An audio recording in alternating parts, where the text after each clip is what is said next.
Well, despite a dip in January home sales year over year, they were still historically high right across the GTA.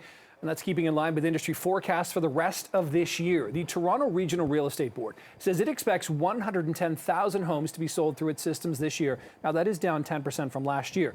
The average selling price, though, is expected to set another record at more than $1.2 million.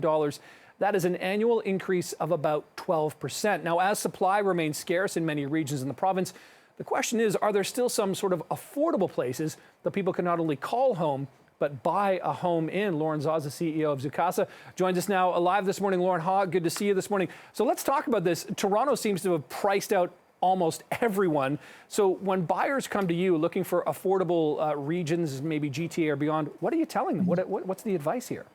Yeah, absolutely. I think the important thing is you've got two options. You can drive until you can afford it, which is a kind of common saying, or you change your property type. So the average isn't indicative of everything that's available. There's still many, many homes available under 1.2 million, the average across the GTA.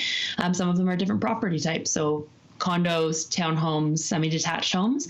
And then in terms of where to go, if you drive a little bit further, your lowest price, technically GTA location right now for a detached home is Brock.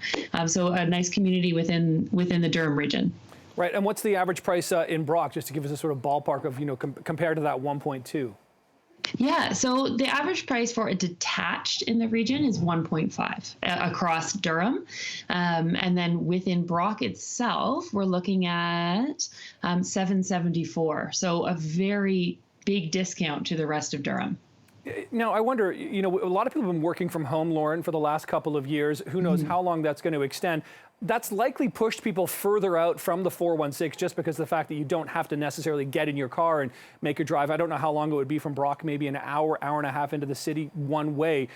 How much has that changed the market as well? I mean, 2 years ago, do you offhand know sort of what the price of a home in Brock may have been, the average price? 774, is that like leaps and bounds above where it is now? Or we've absolutely seen the biggest, we've seen the biggest jumps in terms of price appreciation in the outskirts. So when we're taking a look, even in what they're calling 18-hour cities like Kitchener, Waterloo, London, we've seen upwards of 35% price appreciation year over year for the last 2 years during this pandemic. And a lot of that is because you said, we can work from home now. And so whether or not both people, if you're buying as a couple, both people are able to work from home, there's still the idea that at least one person's likely working from home forever and the other person is willing to drive. Lauren, you just said something I hadn't heard before, 18-hour cities. Is that a reference to commutes? No, it's a reference more to, you've heard, New York's always awake. Right. So cities like Hong Kong and New York are 24-hour cities. There's always something to do. Toronto is looped into that 24-hour city. And so the 18-hour city being more a smaller population and fewer opening hours of all things that allow for that smaller community. Okay, we just heard from OSFI, Peter Rutledge, on the Hurley Burley podcast, talking about he's expecting potentially in some markets maybe a 10 to 20% drop in housing prices. He says he feels like we're very close to the peak of where things are. How does that number and that sort of estimation jive with what you're seeing and what you expect this year in the market overall? Yeah, great question. So, unfortunately, we do see that some of the regulators always have the most conservative outlooks for, I think, obvious reasons.